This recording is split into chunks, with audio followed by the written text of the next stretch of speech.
நம்ம கல்லூரியில் வந்து மாணவர்களை மோட்டிவேட் பண்ணணும் அப்படிங்கிறதுக்காக கல்லூரி முதல்வர் சார்பாகவும் மாவட்ட பொது நூலகத்துறை சார்பாகவும் சிறப்பான நிகழ்ச்சியை நம்ம கல்லூரியில் நடத்தியிருக்காங்க. இது வரவேற்கத்தக்க பெரிய விஷயமாகும். என்னென்னு கேட்டீங்கன்னா, பொது நூலகத்துறை அப்படிங்கிறது இப்போ வளர்ந்து வரக்கூடிய ஜென்ரேஷனில் வந்து பார்த்தீங்கன்னா நூலகத்துறை அப்படின்னா என்னென்னா நிறைய பேருக்கு தெரியறதே இல்லை. என்ன காரணம் அப்படின்னா எல்லாருமே நம்ம கையில் வந்து மொபைல்ஸ் வச்சுருக்கோம். நூலகத்துறைக்கு போனால் மட்டும்தான் நம்ம வாழ்க்கையில் பெரிய ஆக முடியும் அப்படிங்கிற ஒரு காலம் இருந்தது நாங்கள் படிக்கிற போகலாம் சின்ன வயசில். அதுக்கப்புறம் வந்து 2006 மொபைலோடைய தாக்கம் வந்ததுனால மாணவர்கள் எல்லாருமே அதை நோக்கி போயிட்டோம்.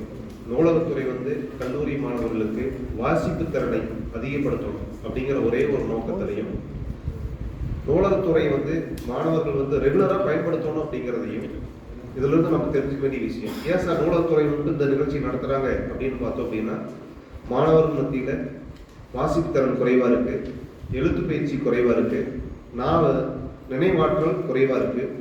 இதுக்கெல்லாம் என்ன காரணம் அப்படின்னா, நம்ம ப்ராப்பரா வந்து என்ன பண்றது, புக்ஸை ரீட் பண்றதே கிடையாது. எல்லாமே மொபைல்ல எடுத்து பார்த்துட்டு போயிடும்.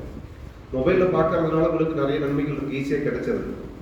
நீங்க ஒரு போட்டித் தேர்வுக்கு போறீங்க அப்படின்னா, போட்டித் தேர்வுல கேட்கக்கூடிய கேள்விகள் வந்து பாத்தீங்கன்னா லைன் பை லைனா படிச்சா மட்டும்தான் போட்டித் தேர்வுல நீங்க சக்சஸ் பண்ண முடியும்.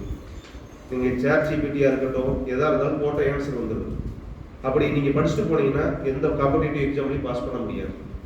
பொது நூலகத்தில் பயன்படுத்தின இன்னைக்கு இருக்கக்கூடிய மூத்த அதிகாரிகள், இருக்கக்கூடிய ஐஏஎஸ் ஆஃபீஸர்ஸாக இருக்கட்டும், ஐஏஎஸ் ஆஃபீஸர்ஸாக இருக்கட்டும், இப்போ தமிழ் புதல்வன் சொல்லிட்டு சென்னையில் ஒரு நிகழ்ச்சி நடத்தினாங்க, கல்லூரி கனவு அப்படின்னு சொல்லி நடத்தினாங்க. அதில் வந்து பார்த்தீங்கன்னா போட்டியில் ஒரு 75% மாணவிகள் தான் வந்து அரசு துறையில் இருக்காங்க அப்படின்னு சொல்லி பெருமைப்பட்டிருக்காங்க. இதுக்கெல்லாம் என்ன காரணம் அப்படின்னா, நூலகத்துறை அப்படி